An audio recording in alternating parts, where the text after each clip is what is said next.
नमस्कार दोस्तों, बुद्ध ज्ञान में आपका तहे दिल से स्वागत है। एक बार की बात है, नीचे हिमालय की पहाड़ियों में बसे एक छोटे से शांत गांव में भरत नाम का एक जवान लड़का रहता था। भरत अपनी गुस्सैल स्वभाव और अशांत मन के लिए पूरे गांव में प्रसिद्ध था। उसका मन हर समय विचारों से भरा रहता। विचारों के इस तूफान ने उसके मन को पूरी तरह से अधीन कर रखा था। शांति तो जैसे उसके जीवन से गायब हो गई थी। वह हर समय अपने विचारों में खोया रहता और एक तनावपूर्ण जीवन जी रहा था। अपने अशांत मन और गुस्सैल स्वभाव की वजह से उसके घर वाले और गांव के लोगों से भी उसके संबंध अच्छे नहीं थे, जिस वजह से वह खुद को और भी ज्यादा अकेला और अपमानित महसूस करता। वह और भी ज्यादा मानसिक तनाव की स्थिति में चला जाता। एक दिन की बात है, भरत अपने गांव के बाहर की गलियों में टहल रहा था कि तभी उसका सामना एक बूढ़े बौद्ध भिक्षु से हुआ, जो कि एक पेड़ के नीचे ध्यान की अवस्था में बैठे हुए थे। बौद्ध भिक्षु के चेहरे से एक निर्मल शांति की झलक उठ रही थी। इस असीम शांति ने भरत को बौद्ध भिक्षु की ओर आकर्षित किया। जब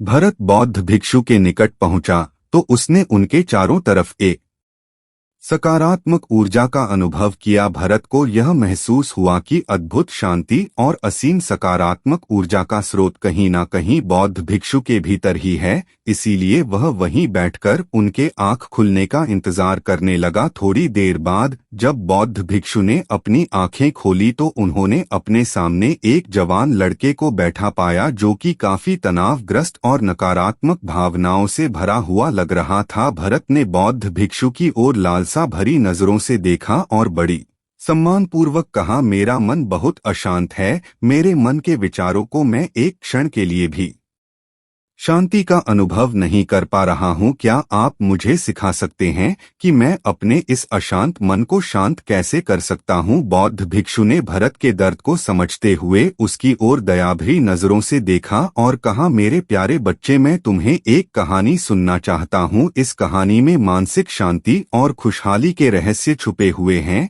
क्या तुम इस कहानी को सुनना चाहोगे? भरत ने हाँ में अपना सिर हिला दिया और पूरी एकाग्रता के साथ कहानी सुनाने को तैयार हो गया।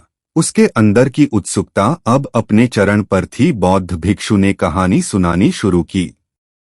बहुत समय पहले की बात है, एक नगर में शक्ति नाम का एक आदमी रहता था। शक्ति बहुत ही महत्वाकांक्षी व्यक्ति था। उसे हर काम में लोगों से तारीफ चाहिए होती थी। अगर उसे किसी काम में असफलता या लोगों से बुराई सुनने को मिलती है तो वह गहरी चिंता और तनाव में चला जाता है। उसका मानना था कि सफलता और भौतिक संपत्ति उसे मनचाहा सुख देगी, लेकिन वह जितना ही सफलता और तारीफ के पीछे जा रहा था, लेकिन एक दिन अचानक ही शक्ति का सामना उस समय के एक बहुत ही प्रसिद्ध बौद्ध भिक्षु से हुआ, जिनका नाम था महाकौशल। महाकौशल अपने हजारों शिष्यों को ध्यान साधना की शिक्षा दिया करते थे और वह खुद भी एक बहुत ही बड़े ध्यान और आत्मध्यान व्यक्ति भी थे। महाकौशल की अद्भुत एकाग्रता और स्थिर शांति से प्रभावित होकर शक्ति ने उनसे अपने भटकते मन को शांत करने का तरीका जानना चाहा। शक्ति ने कहा, मैं हमेशा सफलता के पीछे भागता रहता हूँ और लगातार भी अधिक पाने का प्रयास करता रहता हूँ, फिर भी मुझे कोई स्थायी संतोष या आत्म संतुष्टि नहीं मिलती। इस निरंतर बेचैनी के बीच मुझे शांति कैसे मिल सकती है? और फिर गुरु ने उत्तर दिया कि मन एक अशांत नदी की तरह है, जो हमेशा बहता और दौड़ता रहता है, कभी भी स्थिर नहीं रह पाता। अपने अशांत मन को शांत करने के लिए तुम्हें अपने विचारों को बिना किसी रुकावट के जाने देने की कला सीखनी पड़ सकती है। वह हैरान था। उसने कहा, लेकिन मैं विचारों को कैसे जाने दे सकता हूँ? आखिर मैं भी तो अपनी इच्छा हूँ और महत्वाकांक्षाओं से जुड़ा हुआ हूँ। यह सुन भिक्षु महाकौशल मुस्कुराए और बोले, कल्पना करो कि तुम्हारे हाथ में पानी से भरा एक गिलास है। अब तुम जितनी देर तक इसे पकड़े रहोगे, यह उतना ही भारी होता चला जाएगा, और अगर तुम काफी लंबे समय तक इसे पकड़कर रखते हो तो तुम्हारे हाथ में दर्द होना शुरू हो जाएगा, लेकिन अगर तुम अपनी पकड़ कम कर देते हो और इसे जाने देते हो तो बोझ खत्म हो जाएगा। भरत ने कहानी और उसके संदेश को ध्यान से सुना। वह समझ गया कि अपने विचारों और इच्छाओं से चिपके रहना ही उसके बॉस को बढ़ाता है और उसके अंदर अशांति पैदा करता है। अब भरत को कहानी का अंत सुनने का बेसब्री से इंतजार था। बौद्ध भिक्षु ने कहानी को जारी रखते हुए कहा, शक्ति ने बौद्ध भिक्षु महाकौशल की सलाह को मानते हुए विचारों को जाने देने का अभ्यास करना शुरू कर दिया। वह अपने विचारों और भावनाओं के बिना किसी पूर्व निर्णय की बस आती और जाती हुए देखो। अब उसने अपने विचारों को पकड़ना छोड़ दिया था। उसके अंदर विचार उठते और स्वतः ही समाप्त हो जाते हैं। धीरे धीरे उसे महसूस होने लगा कि उसकी इच्छाएं और लगाव ही उसके सभी दुखों का कारण है। जैसे जैसे शक्ति गहरी साधना में उतरता गया, उसने पाया कि वर्तमान में रहना ही आंतरिक शांति का एकमात्र स्रोत है। वह स्वयं को वर्तमान में स्थिर करके अपने मन की निरंतर बकबक से छुटकारा पा सकता है। धीरे धीरे शक्ति का मन एक साथ सरोवर की तरह हो गया, जो अपने चारों ओर की सुंदर दुनिया को अपने में चित्रित कर लेता है। उसने जीवन की सादगी में संतोष प्रकाश लाता है। महतो कौन था और भौतिक संपत्ति के प्रति अपने लगाव को छोड़ दिया। जैसे लोगों के बीच खुद को बदलाव की खबर फैली, दूर दूर से लोग उससे मार्गदर्शन लेने आने लगे। वह लोगों के विचारों को मुक्त करने की कला सीखकर और स्वयं के भीतर शांति पाने का मार्गदर्शन देकर लोगों के बीच शांति और ज्ञान का प्रकाश स्तंभ बन गया। शक्ति और भिक्षु महाकौशल की कहानी खत्म करने के बाद बौद्ध भिक्षु थोड़ी देर के लिए मौन हो गए ताकि भरत के अंदर इस कहानी का अर्थ गहराई से बैठ सके। भरत ने देखा, अब उसकी आंखों में एक नई समझ दिखाई पड़ रही थी। भरत ने धीमी आवाज में फिर एक प्रश्न किया, मुनिवर, मुझे इस कहानी में ज्ञान दिखाई पड़ा, लेकिन मैं इस कहानी की शिक्षा को अपने जीवन में कैसे लागू कर सकता हूँ?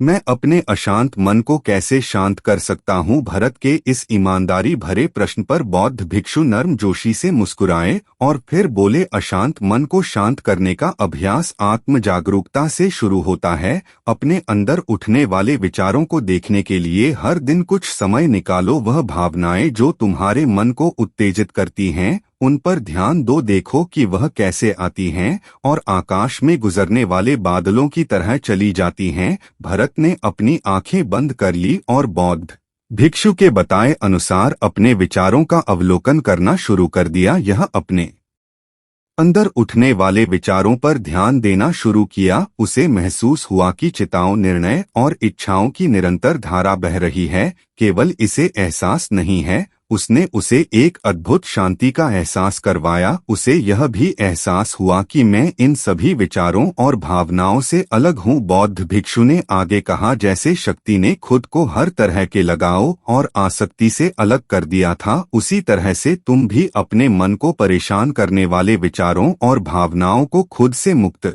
करने का अभ्यास विकसित कर सकते हो। जैसे ही विचार उठे, उन्हें बिना किसी पूर्ण निर्णय के स्वीकार करो और फिर धीरे धीरे उन्हें जाने दो और वर्तमान क्षण पर अपना ध्यान केंद्रित करो। लेकिन उन प्रश्न पर भरत के बीच में ही रुकते हुए कहा, क्या होगा अगर विचार और भावना इतनी मजबूत हो जो बनी रहे और मन को छोड़ने से इनकार कर दें? बौद्ध भिक्षु ने भरत की बात पर सहमति जताते हुए कहा, ऐसे कई मौके आएंगे जब तुम्हारे मन में विचारों का बवंडर चल रहा होगा, जब तुम्हारा मन तुम्हारी बिल्कुल भी नहीं सुनेगा। तो ऐसे समय में तुम्हें अपनी सांसों की ताकत पर विश्वास रखना होगा। फिर भरत को अपनी आंखें बंद करके अपने पेट को फूलना और पिचकने को महसूस करते हुए अपनी सांसों पर ध्यान केंद्रित करने के लिए कहा। बौद्ध भिक्षु ने समझते हुए कहा, जब भी तुम्हारा मन उत्तेजित और अशांत हो तो तुरंत अपनी सांसों पर लौट आओ। सांसों की नियमित गति तुरंत तुम्हें वर्तमान के चरणों में वापस खींच लाएगी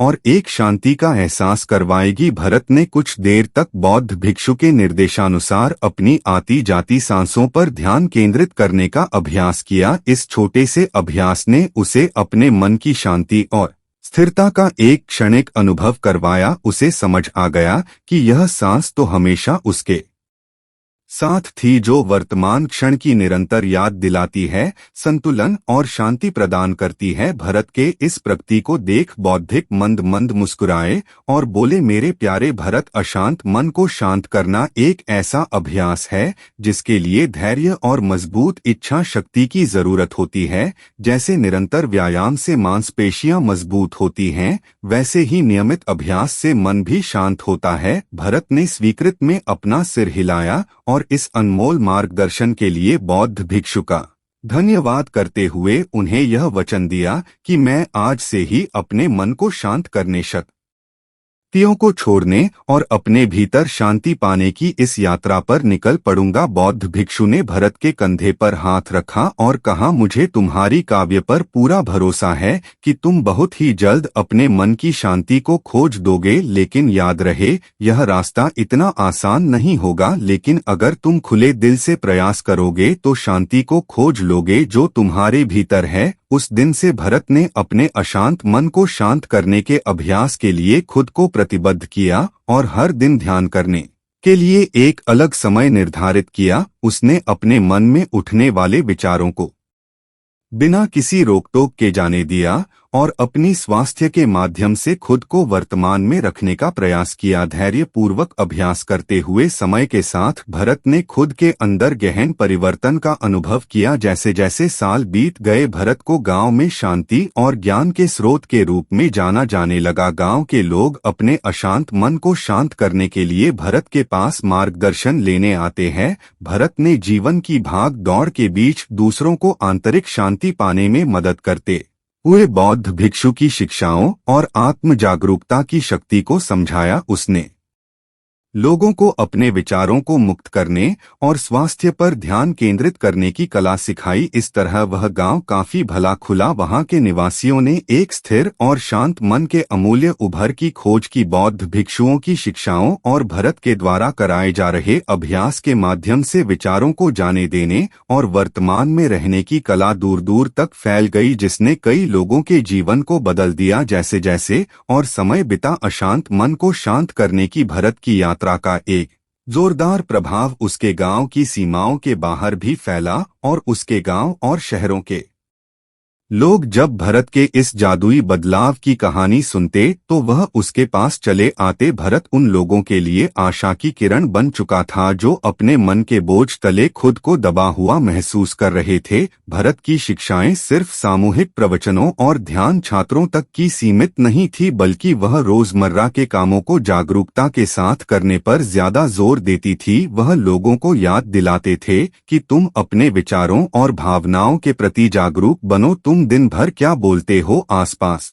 घटने वाली घटनाओं पर कैसी प्रतिक्रिया देते हो, इस पर ध्यान दो। हर एक काम को पूरी जागरूकता के साथ करो। जब भोजन करो तो हर एक निराले के स्वाद का आनंद लो। जब सूरज की रोशनी में खड़े हो तो उसके किरणों की गर्मी को महसूस करो। लोगों की बातों को पूरे ध्यानपूर्वक सुनो और समझो। यह सभी छोटे छोटे बदलावों ने लोगों के जीवन में चमत्कारिक परिवर्तन ला दिए। भरत की शिक्षाओं से लोगों ने जन की जीवन का आनंद और खुशी तो वर्तमान के पलों को जीने में है। दोस्तों, इसी के साथ यह कहानी खत्म होती है। तो दोस्तों, अगर यह कहानी पसंद आई हो तो चैनल को सब्सक्राइब और बेल नोटिफिकेशन को ऑल पर सेट कर दीजिए ताकि आपको सबसे पहले ऐसी कहानी मिलती रहे। मिलते हैं आपको एक अगली वीडियो में ऐसी ही कहानियों के साथ। तब तक के लिए धन्यवाद। जय हिंद, नमो बुद्धाय।